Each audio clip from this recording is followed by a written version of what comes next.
This is a fictional story, inspired by real life.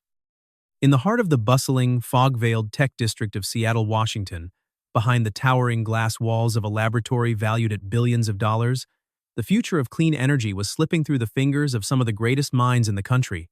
The Prometheus engine, a massive machine designed to supply entire metropolitan areas with unlimited sustainable power, refused to run for more than 90 seconds at a time. The man responsible for funding this monumental project was rapidly losing his patience. Arthur Sterling, the founder and chief executive officer of Sterling International, walked back and forth across the brilliant white floor of the facility. At 55 years old, he possessed the sharp, piercing gaze of a hawk and a demeanor capable of freezing a room within seconds. He had built his vast commercial empire from the ground up, defeated dozens of aggressive competitors, and bent entire international markets to his stubborn will. His face had graced the covers of the most prestigious business magazines in America, yet he could not manage to keep this single piece of machinery running for more than a minute and a half. Every single test ended in exactly the same disappointing manner. At 90 seconds, the engine would tremble violently, emit a sharp, distressing hiss, and finally fall silent with a quiet, humiliating click. $20 million in overtime pay, Arthur roared, his voice echoing off the reinforced glass panels. $20 million in 6 weeks of continuous, round-the-clock labor. And this pathetic failure is all you have to show for it. Nobody in the room dared to answer him. In front of the billionaire stood a group of thoroughly exhausted engineers, men and women who had been trained in the finest universities across the United States. They had not slept soundly in more than a month, spending their nights swapping out delicate digital sensors, replacing expensive electronic circuit boards, and rewriting millions of lines of complex computer code. They had even flown in specialized consultants from Zurich, but absolutely nothing had worked to resolve the issue. "Dr. Vance," Arthur said, his voice dropping to a dangerous, icy calm that terrified everyone present. Dr. Robert Vance swallowed hard, adjusting his glasses with a trembling hand. "Sir, the internal resonance within the core behaves in a way we have never witnessed in any previous simulation," the scientist explained, trying to keep his voice steady. "The negative effect grows exponentially, and despite all our diagnostics, we simply cannot locate the origin of the disturbance." Arthur pointed a long, accusatory finger at the silent engine. "So, what you are telling me is that after 6 weeks of work and $20 million of my capital, you have absolutely no idea what is wrong." It was not a question. It was a definitive sentence that crushed the spirits of the team. The engineers collectively lowered their gaze to the floor. The heavy silence in the laboratory became completely insupportable. Arthur breathed deeply, scanning the room, when his eyes suddenly stopped on an almost invisible figure, working diligently in a far corner. A woman dressed in a faded blue denim uniform was wiping down a stainless steel surface with a microfiber cloth. She moved with utmost discretion, trying her best to blend into the background and avoid the storm. Her name was Margaret Vance, unrelated to the doctor, an ordinary resident of a quiet, rural town just outside the city who had moved to the metropolis for work.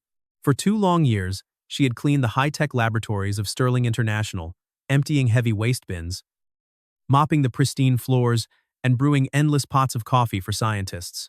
She was a single mother, and lately, her private life was entirely dominated by overwhelming medical bills from a long battle for health that her family was enduring.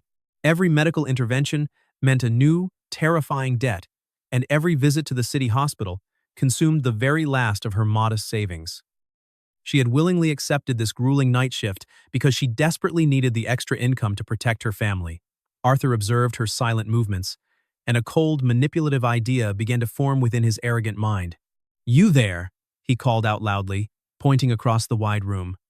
Margaret froze in place, her heart leaping into her throat as every eye in the laboratory turned toward her. "What is your name?" the billionaire demanded. "Margaret, sir. Margaret Evans." Arthur walked slowly toward her, his expensive leather shoes echoing sharply against the polished floor. "Tell me, Margaret, what do you think about our little multi-million-dollar problem here?" The woman blinked in complete confusion, clutching her cleaning cloth tight against her chest. "Are you referring to the large machine, sir?" "Exactly," Arthur replied, his voice dripping with condescension. "You have been in this room every single night. You have heard these self-proclaimed geniuses talking for weeks on end.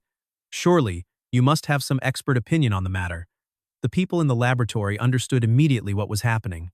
Arthur was not looking for a real answer. He was using an uneducated cleaning woman to deeply humiliate his highly paid engineering staff. Margaret felt her cheeks burning with intense embarrassment. "I know absolutely nothing about these things, sir," she whispered softly. "I only clean the facility." "Of course you do," Arthur responded with a cold, mocking smile. "But let us imagine for a single moment that you possess the secret answer." He turned around to face his team, clapping his hands together. "Perhaps we have all been thinking too much. Maybe we do not need advanced doctorates from Ivy League institutions. Maybe we just need a completely fresh, simple perspective." A few of the younger engineers let out a nervous, uncomfortable laugh. Margaret wished the floor would open up and swallow her whole. "This is an absurd idea, sir," she murmured under her breath. Arthur's smile grew significantly wider as he relished the absolute control he held over everyone in the room. "Absurd," he echoed. "Do you know what is truly absurd, Margaret? Spending $20 million to obtain absolutely nothing." He took another step closer to her. "I am going to make you a formal offer, Margaret." The woman felt a tight, painful knot form in her stomach. "You are a simple woman," he continued. "Surely you have very simple, ordinary problems. A heavy mortgage, utility bills, mounting debts." Arthur's powerful voice boomed across the entire facility. "Here is my official offer to you, and let everyone in this room be a witness. If you can somehow fix this engine, I will give you $100 million. A loud murmur ran through the crowd. The engineers stood completely open-mouthed, unable to believe what they were hearing. The figure was so utterly ridiculous that it could only be interpreted as a cruel, heartless joke. $100 million. Arthur repeated, his eyes mocking her. "It is all yours if you can make it work." Margaret felt hot tears beginning to gather in her eyes, feeling the weight of the mockery. "I cannot do that, sir." "Of course you cannot," he countered with deep contempt, turning his back to her. "Go back to your work." He was about to walk away when a small, clear voice broke the silence. "My mother cannot do it, but I can." The entire room turned toward the entrance, where a 10-year-old girl in a worn pink jacket stood holding an old teddy bear. It was Lily Evans, Margaret's young daughter, who had been waiting quietly in the hallway. Lily looked directly at Arthur Sterling, without showing the slightest hint of fear. "I can fix it for you." For several long seconds, absolutely nobody in the vast laboratory moved a single muscle. Not a single technician spoke, and even Arthur Sterling stood completely frozen in surprise. The billionaire stared down at the young girl, then looked at her trembling mother, and then returned his gaze to the child. Finally, he let out a loud, booming laugh that echoed off the high ceilings of the facility. "This situation gets better with every passing minute," he said through his laughter, wiping a tear from his eye. "First, I am offered advice by the cleaning woman, and now her 10-year-old daughter steps up to save the day. What is next in this company? A certified canine engineer." A few of the employees offered uncomfortable, forced smiles to please their employer, while others simply lowered their heads in deep shame for the young family. Margaret was absolutely horrified, her face turning pale. "Lily, please be quiet right now," she whispered frantically, reaching for her daughter's hand. But the little girl remained completely firm, standing her ground on the polished floor. "I do not need any magic to fix it," Lily responded with an incredible sense of tranquility that confused the adults. "I only need to listen to it." That unexpected answer caused the mocking laughter in the room to die down completely. "Listen," Arthur asked, his tone shifting into a mixture of amusement and curiosity. "Yes, listen," Lily said, pointing her small hand toward the massive, intimidating Prometheus engine. "I need to listen to what it is trying to say." The billionaire's expression became a strange blend of corporate arrogance and genuine curiosity. "And what exactly is that giant machine going to tell a child?" he asked mockingly. "Is it going to tell you where it hurts?" A few engineers exchanged worried glances. The phrase sounded entirely childish and absurd on the surface. However, a woman who had remained completely silent during the entire heated discussion observed the young girl with sudden, intense interest. This was Dr. Helen Brooks, a globally renowned structural physicist and a high-ranking representative of the Federal Oversight Committee responsible for monitoring the energy project. Helen had spent decades analyzing advanced military designs, experimental reactors, and highly classified technologies for the government, and she had learned a valuable lesson over her long career. The ideas that appeared most ridiculous to the common mind were not always the incorrect ones. While everyone else in the laboratory continued to view Lily as a simple child playing an innocent game, Dr. Brooks decided to pay very close attention to her demeanor. Arthur crossed his arms over his chest, his pride fueled by the strange turn of events. "Very well," he said loudly. "The child has officially awakened my curiosity, and she has fed my sense of competition. I formally accept this ridiculous challenge." Margaret felt the ground disappear beneath her feet, panic rising in her chest. She ran toward her daughter, grabbing her shoulders. "Lily, stop this immediately. This is not a game." Arthur raised a hand to stop the mother. "Too late," he said, his cold smile returning. "Your daughter has accepted. If she succeeds, she gets $100 million. If she fails, your employment is terminated immediately." The mother went completely pale. "Let the show begin." The engineers quickly stepped away from the machine, creating a wide circle around the core. Nobody understood what was actually happening, and while some felt deep pity for the poor family, others were convinced this foolishness would end in a matter of minutes. Lily, however, appeared entirely unbothered by the pressure. She took a deep, steady breath and walked slowly toward the towering Prometheus engine. The gigantic machine resembled a futuristic cathedral of stainless steel and brilliant chrome. To any ordinary person, it was a terrifying masterpiece of modern technological achievement. To young Lily, it was simply another large, complicated machine, shiny and loud, but a machine nonetheless. When she finally arrived at the base of the engine, she placed both of her small hands flat against the cold metallic surface. She closed her eyes gently and began to listen, not merely with her ears, but with her entire body. This was exactly what her great-grandfather, an old artisan named Silas Evans, had taught her many years ago. When Lily was barely 6 years old, she used to spend her long summer afternoons in Silas's old workshop on the rural outskirts of a small town in Ohio. The place was always filled with ancient tractor engines, worn-out tools, rusty iron parts, and fading, yellowed photographs from the middle of the 20th century. Silas had been a master aircraft mechanic during his youth, a man capable of detecting a mechanical failure long before it ever appeared on any digital instrument panel.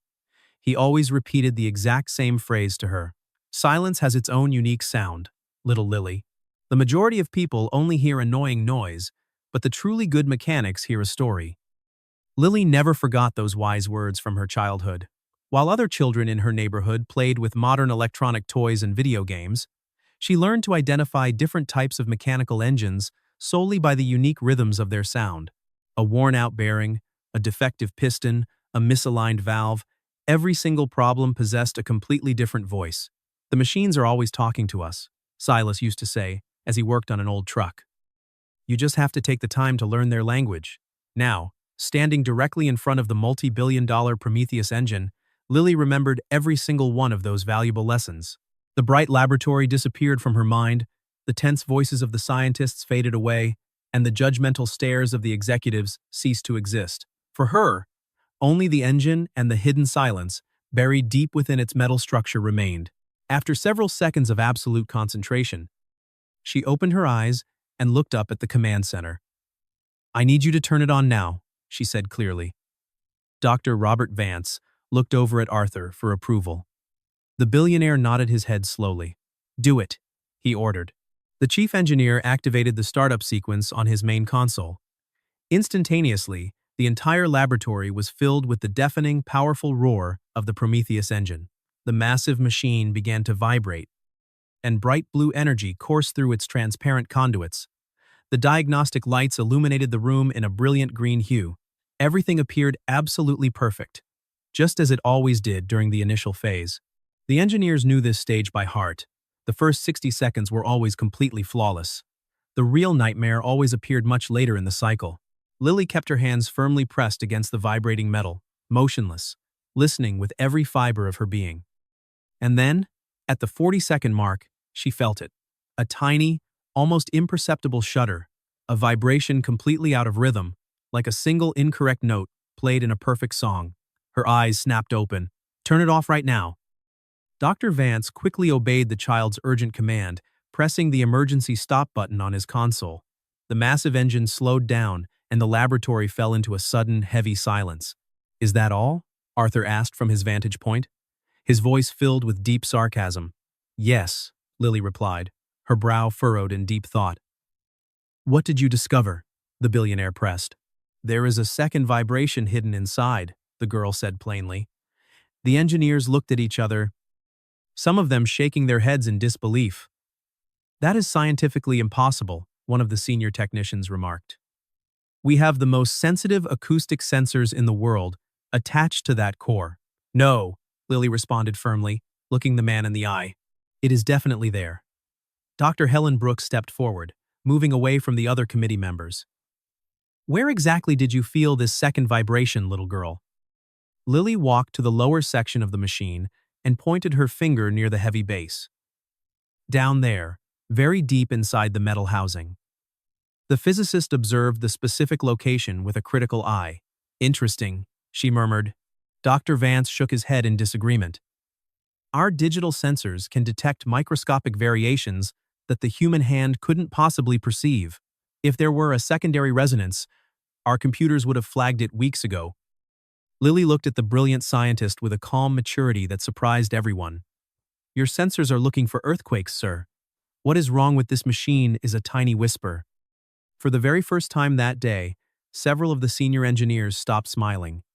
The young girl's phrase possessed an undeniable, unsettling logic.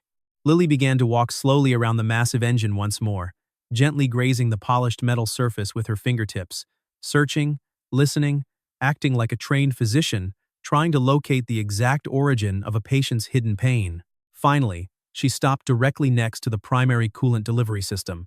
It is right here, she announced. Dr. Vance frowned deeply. That is impossible. That specific cooling section has been manually dismantled and thoroughly revised 12 separate times by our best technicians. Well, Lily replied calmly, then you revised it incorrectly, because this is exactly where it hurts. The blunt answer left the entire room completely speechless. Turn it on one more time, Lily requested, looking at the operators.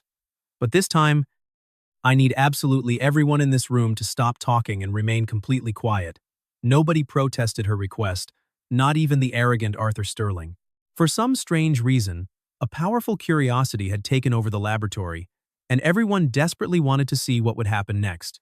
The massive engine groaned as it started up for the second time, and this time, the entire facility fell into an absolute, breathless silence. Lily closed her eyes once again. Leaning her head close to the metal casing, she listened intently, and then, deep within the overwhelming roar, she managed to perceive something that no one else in the room could hear. A tiny, sharp, metallic sound, incredibly brief, like the struck point of a fine needle against a sheet of delicate glass. A distinct click. Her eyes flew open. There it is. The entire room startled slightly at her sudden exclamation. It did it again, Lily said excitedly. Dr. Helen Brooks moved rapidly toward an advanced acoustic analysis console located in the corner. She bypassed the standard filters and manually brought up the raw audio feed from the internal housing. She observed the digital screen with extreme attention, and a few seconds later, her facial expression changed completely from skepticism to utter shock. Wait a single moment, the physicist commanded. The surrounding engineers rushed over to look at the monitor. The doctor pointed her finger at a microscopic anomaly in the digital graph, a tiny, jagged mark so incredibly small that any automated system would have ignored it as background noise. But it was undeniably there, and it occurred at the exact millisecond Lily had opened her eyes. For the first time during that long day, Arthur Sterling stopped smiling. The silence that filled the laboratory now was entirely different from before. It was no longer the silence of mockery, but the heavy silence of profound doubt.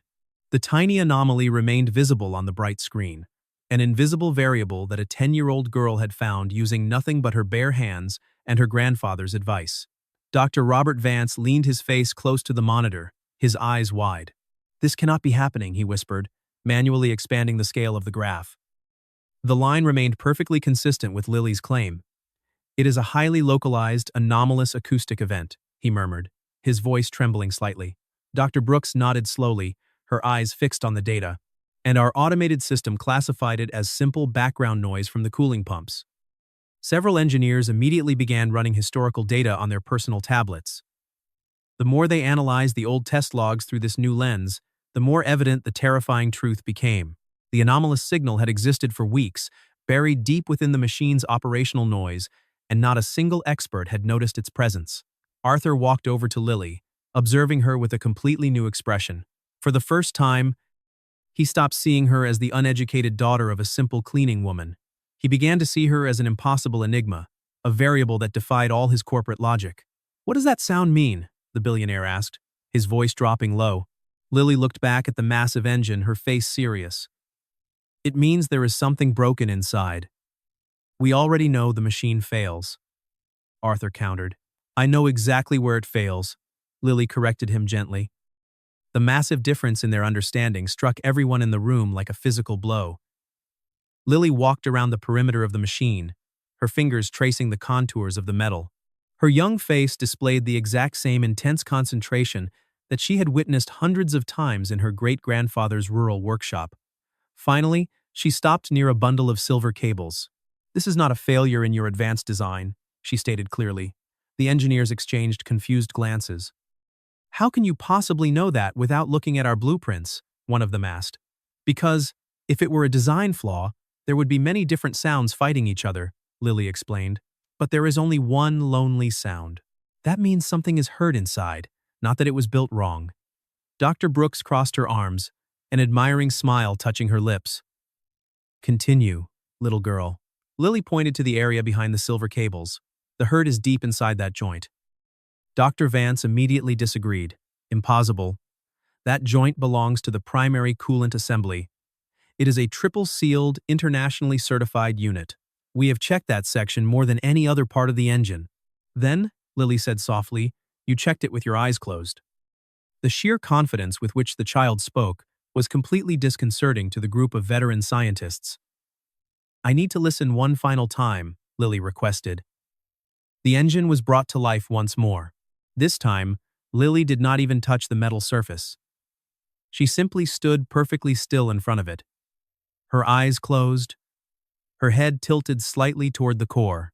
The overwhelming roar filled the laboratory, but she completely ignored the main frequency, searching instead for the tiny ghost hidden behind the wall of sound. And then, right on schedule, the sound appeared again. A sharp, painful click. Lily's eyes opened instantly. "I have found it." Arthur took a large step forward, his skepticism completely replaced by an urgent need for answers. "What is it?" The girl took a few seconds to respond, her mind drifting back to another afternoon in Ohio. She remembered a heated conversation with her great-grandfather Silas regarding an old tractor engine that had an invisible fracture no mechanic could find. "The metals always remember everything," Silas had told her while holding a broken iron component. "Every single strike, every drop of excessive heat, every single ounce of extreme pressure, it all gets stored deep inside their bodies." Lily returned to the present moment, looking up at the billionaire. There was a tiny crack inside the joint. The entire laboratory erupted into a wave of quiet murmurs. "A crack." Dr. Vance almost laughed out loud at the absurdity of the claim. "That is completely ridiculous, young lady. Every single component for this project was custom manufactured in Germany using the highest quality standards. They were subjected to ultrasound scans, X-ray imaging, and advanced metallurgical analysis before assembly. There is absolutely no crack in that system." Lily looked up at the defensive engineer, her expression calm. "Is the metal material new?" The unexpected question caught the scientist off guard. "Yes. It is a proprietary alloy of tungsten and cobalt, designed specifically to withstand extreme thermal conditions." The girl nodded her head, as if that answer confirmed a deep suspicion she had held all along. "That explains everything," Lily said. "My great-grandfather always said that when people invent brand-new materials, those materials bring brand-new sicknesses with them." Nobody in the room had a retort for that. Lily pointed to the exact same spot on the casing. "The crack is right there. It is far too small for your cameras to see right now. But when the engine heats up during operation, the metal begins to expand, the crack opens up, and then it sings to us." The poetic phrase sent a literal chill through the collective room, because that was exactly what the sound resembled. A painful, metallic song. Arthur stepped closer, his voice entirely devoid of his previous sarcasm. "Prove it to us." Those 4 words changed everything. It was no longer a cruel joke or a children's game. It was now an official mechanical investigation. Lily looked around the high-tech facility, searching for a specific tool. She spotted an old, dusty mechanical instrument sitting on a shelf, a traditional industrial stethoscope used years ago for basic physical demonstrations. "I need that tool," she said. An assistant quickly retrieved it and handed it to her. The visual contrast was striking. The most advanced energy laboratory on the planet, and a 10-year-old girl holding a tool from the previous century. Lily placed the earpieces in her ears, approached the roaring machine, and pressed the metallic bell against the specific housing. "Turn it on." The chief engineer initiated the sequence once more. The roar returned, and every eye in the room immediately turned toward the large digital countdown timer on the wall. 40 seconds passed. 50 seconds. 60 seconds. Lily paid absolutely no attention to the time. Her entire universe was concentrated on the raw vibration traveling through the old stethoscope. She heard the massive, thumping heartbeat of the engine, and beneath it, the unmistakable whisper. A tiny fracture trembling under immense thermal pressure. She slowly moved the stethoscope centimeter by centimeter across the surface. The sound grew louder, sharper, and clearer with every movement. 70 seconds. 80 seconds. The engineers began to visibly tense up. They had reached the critical zone where the engine always failed. The clicking sound grew faster and more violent. Lily located the exact epicenter of the distress and suddenly pulled the earpieces off. "Right here," she shouted. She pressed her index finger against a single, ordinary locking bolt on the cooling flange. "The problem is exactly under this bolt." In that exact millisecond, the Prometheus engine began to vibrate with terrifying violence. 86 seconds. The roar died instantly as the automated safety systems triggered. The machine fell silent once again, but this time, nobody looked at the timer. Every single person in the room was staring intently at the exact bolt Lily's finger was touching. Dr. Helen Brooks stepped forward, her voice filled with an intense seriousness. "Are you completely sure about this, Lily?" The girl nodded her head. "Yes, ma'am. The metal is exhausted. The crack began because they tightened this specific bolt far too much. The new material is incredibly strong, but it is also brittle, like a sheet of thick glass." The room remained completely motionless. Arthur looked at his chief engineer, his voice cold and demanding. "Dr. Vance, I want you to dismantle this cooling section immediately." The absolute command from Arthur Sterling left no room for hesitation or argument. "Dismantle it right now," he repeated. Dr. Robert Vance stood frozen for a second, looking at Lily with a mixture of professional resentment and growing fear. He unlocked a secure tool cabinet and retrieved a high-precision digital torque wrench. Two junior engineers quickly moved to his side, one carrying an industrial fiber optic camera and the other holding a magnetic tray to store the components. "Are you absolutely certain you want to proceed with this, sir?" Vance asked his employer one final time. "If we open this sealed section, we will automatically void the international safety certification for the core. Getting a new validation will cost millions of dollars and weeks of bureaucratic delay." Arthur did not even blink. His eyes locked onto the small child standing by the machine. "Do it, Vance." The engineer nodded, stepped up to the engine, and placed the specialized wrench over the bolt Lily had indicated. He applied manual pressure, his muscles straining against the factory seal. For a few agonizing seconds, nothing moved. The tension in the laboratory was thick enough to cut with a knife. And then, with a sharp, echoing crack, the industrial seal finally gave way. Several employees jumped at the sudden noise. Vance began to turn the long bolt slowly, each rotation feeling like an eternity to the onlookers. Margaret could barely breathe, her hands trembling, as she watched her daughter's entire future hang in the balance. This was no longer a simple wager.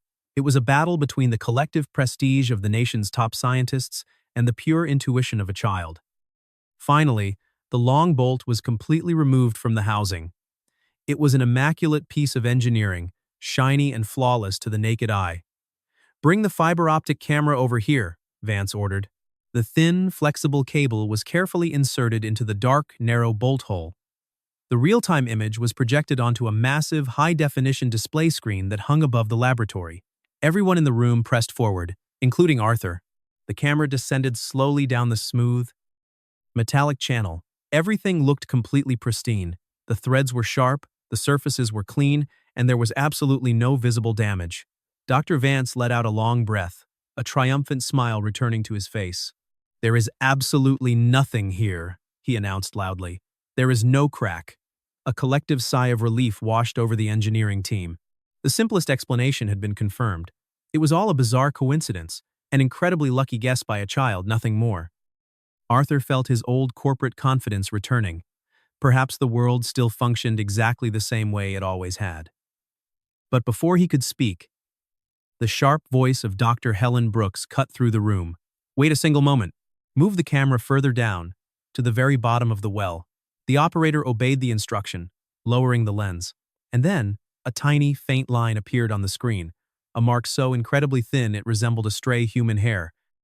That is just a minor surface scratch from the manufacturing process, one of the younger engineers offered quickly. Several others nodded in agreement, eager to dismiss the threat. But Lily shook her head firmly. No, it is not. A manufacturing scratch has clean, flat edges. That line goes deep inside the body of the metal. Dr. Brooks narrowed her eyes, stepping closer to the screen. Increase the digital zoom to its absolute maximum, she commanded. The image expanded significantly, filling the screen with a highly magnified view of the metallic grain. The line now looked like a jagged canyon, its deep recesses dark and mysterious. Activate the thermal resonance filter, the physicist ordered. The operator punched a command into the console, and the display shifted completely. The cold metal was now represented by a spectrum of vivid colors, deep blues, cool greens, and bright yellows. And then, something occurred that left the entire multi-billion-dollar laboratory completely paralyzed with awe.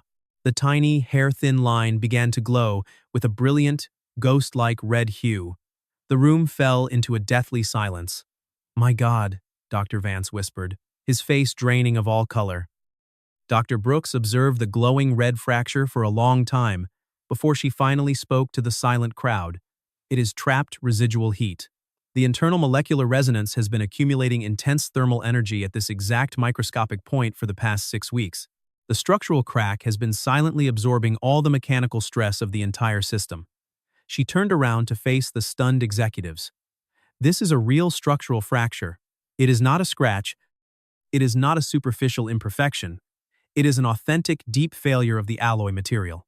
The room exploded into a chaotic wave of desperate murmurs as engineers began frantically checking their tablets, searching for an alternative explanation. But they found absolutely nothing, because no other explanation existed. Lily was completely correct. The devastating crack was there, invisible to their advanced sensors, invisible to their digital diagnostics, but perfectly visible to a child who knew how to listen. Arthur stood completely motionless, looking at the glowing red canyon on the screen and then down at the little girl with the worn teddy bear.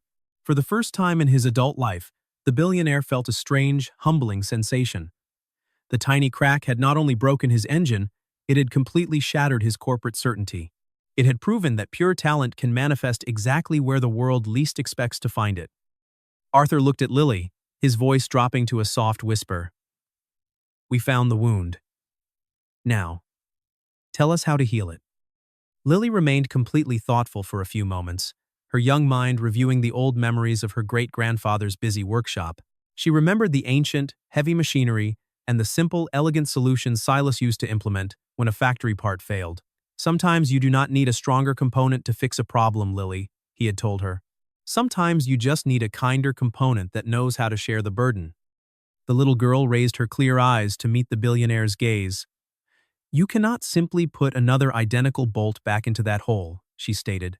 Dr. Vance frowned, his scientific curiosity completely overtaking his pride. Why not, young lady? Because it will break in exactly the same way, Lily explained patiently as the entire room listened with absolute attention. The internal crack has already made the surrounding metal very tired. If you return to this spot and apply the exact same heavy pressure as before, the sickness will just come back. Lily pointed her finger at the magnified display screen. You need to help the tired metal, sir. You must not punish it all over again. For the first time that day, several senior scientists pulled out their notebooks and began taking detailed notes on the child's words. Arthur realized something incredible. Nobody in this room was listening to Lily out of polite courtesy anymore. They were listening to her because they genuinely believed in her unique understanding. Lily looked at the engineering team. You need something soft to go inside the hole before the bolt goes in, something that can spread the heavy pressure around so it doesn't all push on the crack. Dr. Vance took a step forward, his mind working rapidly, like a protective sleeve or an internal insert. Yes, a very thin sleeve, Lily smiled. My great-grandfather used to build them out of scrap metal all the time to save old engines.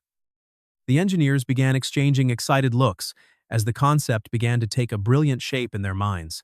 An internal bushing would allow the mechanical load of the bolt to be distributed across a much wider surface area, reducing the concentrated stress on the microfracture. But Lily was not finished yet. It must be made from a completely different type of metal, she added. What material are you proposing? Vance asked. It needs to be made from copper, Lily answered. Several engineers opened their eyes in utter shock, and a few even let out loud exclamations of disbelief. Copper. The idea sounded completely preposterous to a traditional metallurgical mind. Copper was an incredibly soft, highly flexible material, completely opposite to the ultra-strong, high-tech superalloys used to construct the rest of the Prometheus engine. That goes completely against every single written manufacturing specification for this project, one of the technicians objected loudly. Exactly, Lily replied with a bright smile. The absolute certainty in her voice was stunning. Your big problem started because you followed all those specifications too perfectly. The profound phrase fell upon the silent room like a heavy stone. Dr. Helen Brooks smiled warmly, recognizing the sheer brilliance of the child's intuitive understanding.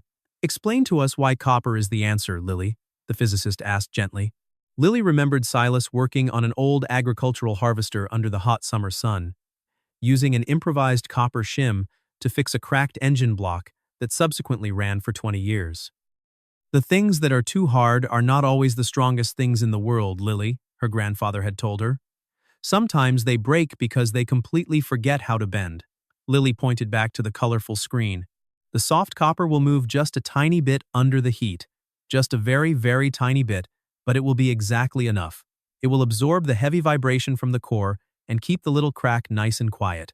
Dr. Vance stood completely motionless, his brilliant mind analyzing the concept not as a defensive scientist, but as a true engineer verifying a magnificent theory. Mechanical damping, he murmured softly to himself. Load distribution across the flange, another engineer added. Elimination of secondary resonance frequencies, a third technician chimed in. Dr. Brooks observed Lily with an expression of authentic, profound admiration.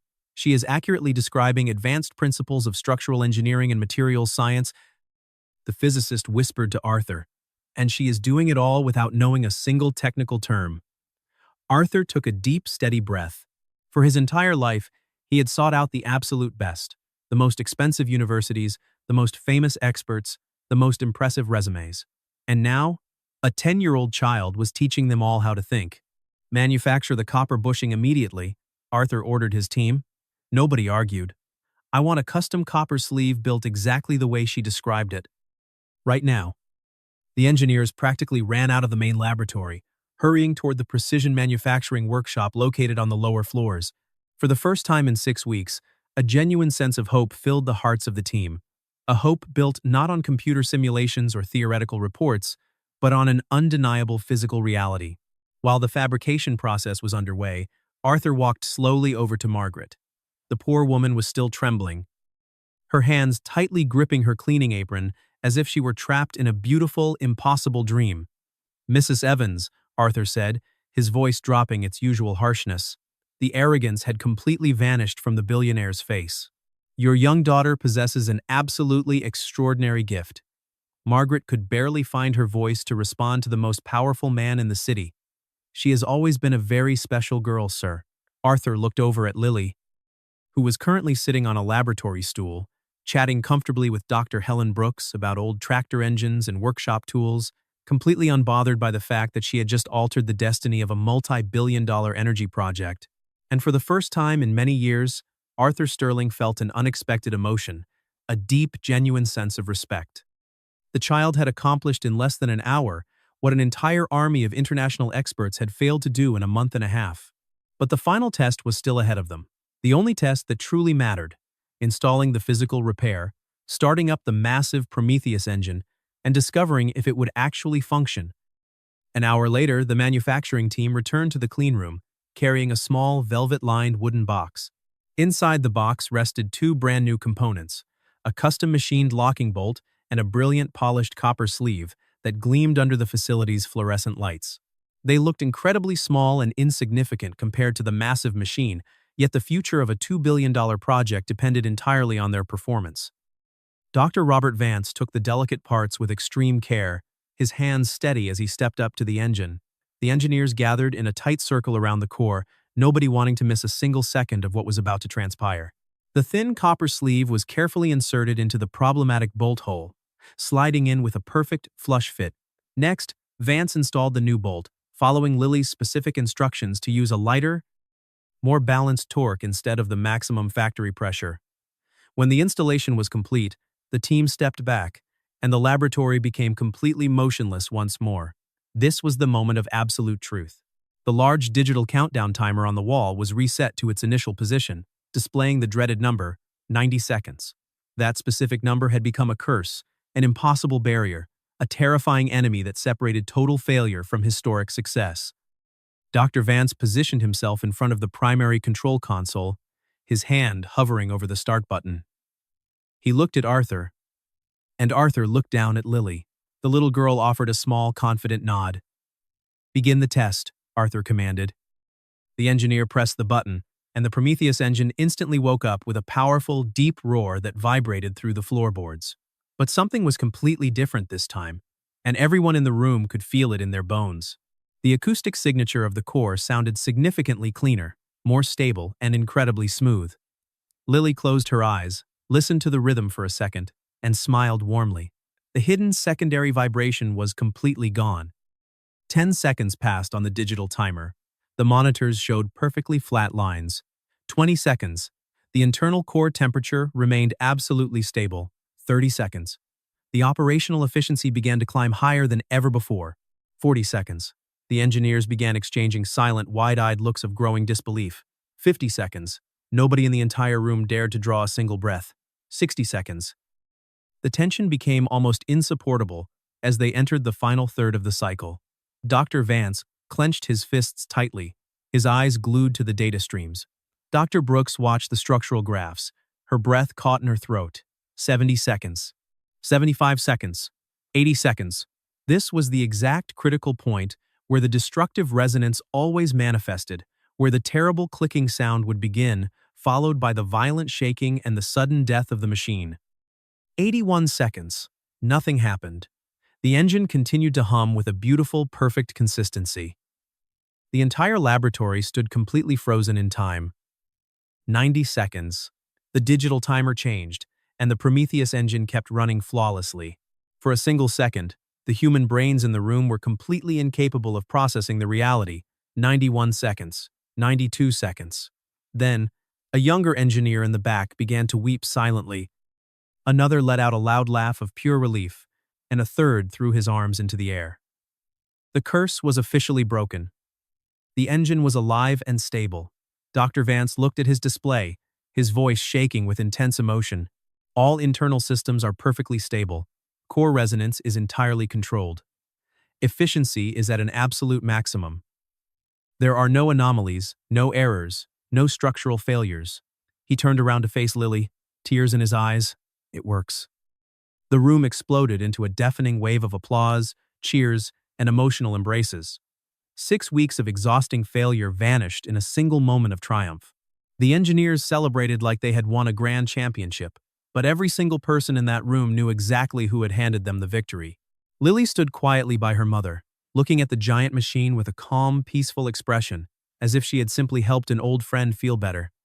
Dr. Brooks walked over to her, wiping a tear from her own eye. "What are you thinking, Lily?" The little girl looked up at the massive, humming core. "It isn't sad anymore," she said softly. 10 minutes later, the Prometheus engine was still running with absolute, unyielding perfection, its steady hum, a testament to a child's wisdom. Finally, Arthur raised a hand, signaling the control operators. "Shut it down for now," he ordered. Dr. Vance initiated the shutdown sequence, and the powerful roar gradually faded away until the laboratory returned to a peaceful, quiet state. Everyone in the facility understood that the great problem was definitively solved. It had not been a fluke, a lucky guess, or a simple coincidence. A 10-year-old girl had achieved what the finest minds in the country could not touch. Arthur walked slowly through the crowd of engineers, who respectfully parted to let him pass, until he stood directly in front of Lily. The billionaire looked down at the young child for a few silent seconds, his long-standing pride completely melting away. Then, an event occurred that absolutely nobody in the history of Sterling International could have ever predicted. Arthur Sterling slowly dropped to one knee on the hard floor, bringing himself down to the little girl's height, looking her directly in the eyes with absolute sincerity. "You did it, Lily," he said softly. "I only listened," she replied with a shy smile.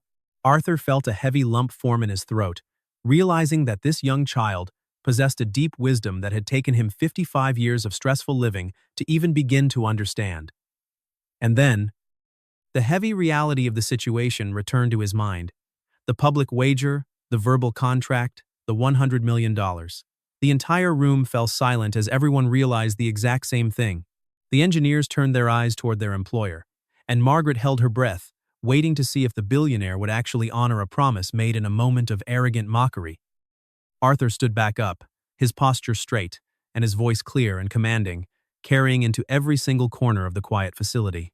"A few hours ago, in this very room, I made a formal promise to everyone here," he announced. "I stated that whoever managed to fix this engine would receive a reward of $100 million from my personal capital." He looked at his engineering staff, then at Dr. Brooks, and finally at Lily. "The Prometheus engine has been successfully repaired.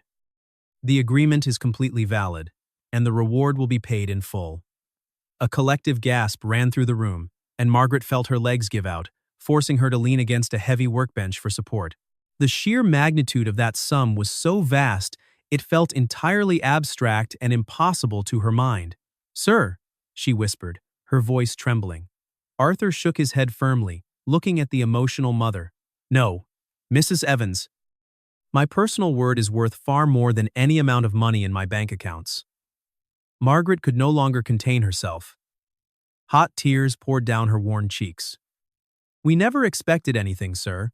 It was just a desperate situation, a wager made in anger.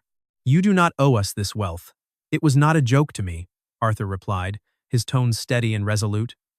"It was a formal agreement between two parties, and I intend to fulfill every single word of it. My financial directors will contact you tomorrow morning to establish a legally protected trust fund for Lily, complete with the best financial advisors and legal assistants." Margaret began to weep openly, the heavy weight of years of silent terror, constant anxiety, and overwhelming medical debts suddenly lifting off her shoulders in a single instant. Lily wrapped her small arms tightly around her mother's waist. "It is okay, Mom," she whispered. "Everything is going to be perfectly fine now." Those simple words struck Arthur deep in his heart, triggering an unexpected realization. Throughout the entire stressful afternoon, he had been focused entirely on advanced machinery, corporate prestige, and financial metrics. But for this humble woman, this situation had never been about millions of dollars or corporate victory. It had been a raw, desperate struggle for basic human survival. Margaret had not been searching for grand wealth. She had been fighting an exhausting battle to keep her family afloat and stay alive for her daughter. Arthur remembered the profound fear and exhaustion he had seen in her eyes earlier, and a deep, painful sense of shame washed over him. He realized that hours prior, he had used her painful reality to mock her, turning her private family suffering into a cruel corporate show for his amusement. He looked over at Dr. Helen Brooks, his voice filled with a new determination. "Dr. Brooks, I want you to be an official witness to this additional agreement as well." The physicist nodded her approval. Arthur turned back to Margaret. "The $100 million belongs entirely to Lily. It is the rightful reward for her incredible genius. But your ongoing medical situation is an entirely separate matter." The mother blinked away her tears, confused. "What do you mean, sir?" Arthur answered without a single shred of hesitation. "Starting from this very moment, every single one of your medical treatments, hospital visits, and healthcare needs will be fully covered by Sterling International. The finest specialists, the best hospitals, and the most advanced treatments anywhere in the world will be provided to you completely free of charge. And furthermore, our corporate legal team will step in this week to completely liquidate every single outstanding debt and medical invoice currently attached to your name." Margaret was completely unable to speak. The words simply ceased to exist in her throat. After years of fighting a lonely battle against an unforgiving healthcare system, constantly fearing the arrival of the mail, she finally felt a real, solid sense of hope. Lily hugged her tighter, looking up at her with a bright smile. "I told you, Mom, now you can finally get completely better." The beautiful sight of the young girl comforting her mother completely transformed something deep within Arthur Sterling's soul. For decades, he had lived his life surrounded by thousands of people, without ever truly seeing them as individual human beings. He saw them as corporate employees, external suppliers, financial shareholders, or commercial clients, but never as real people with unique stories, deep suffering, and innocent dreams. This afternoon, an extraordinary young girl had repaired a broken machine, but more importantly, she had repaired a broken part of his own humanity that had been frozen for a very long time. Dr. Brooks observed the emotional scene in silence, recognizing that she was witnessing something far greater than a mere scientific breakthrough. She was witnessing a profound human transformation. Arthur breathed deeply, feeling a strange, unfamiliar sense of peace wash over his mind. But there was still a lingering question that he needed to ask, a mystery he couldn't quite solve. He looked down at Lily once more.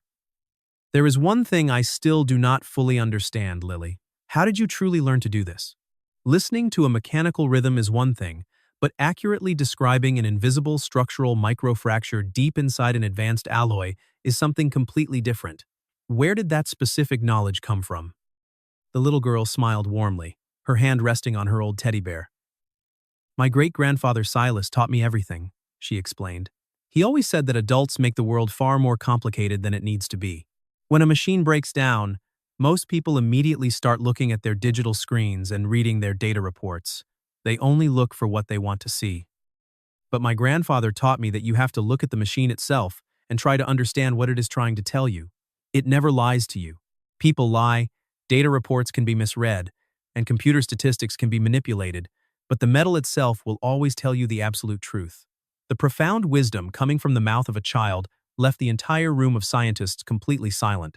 Dr. Vance lowered his eyes, realizing that for 6 weeks, they had analyzed millions of data points on their computer screens without a single one of them ever placing a bare hand on the metal housing to actually listen to the engine's physical voice. Dr. Brooks smiled with deep admiration. "Your great-grandfather must have been an absolutely extraordinary man, Lily."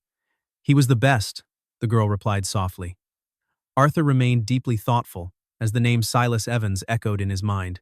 For some strange reason, that specific name felt incredibly familiar, triggering a distant memory from his childhood.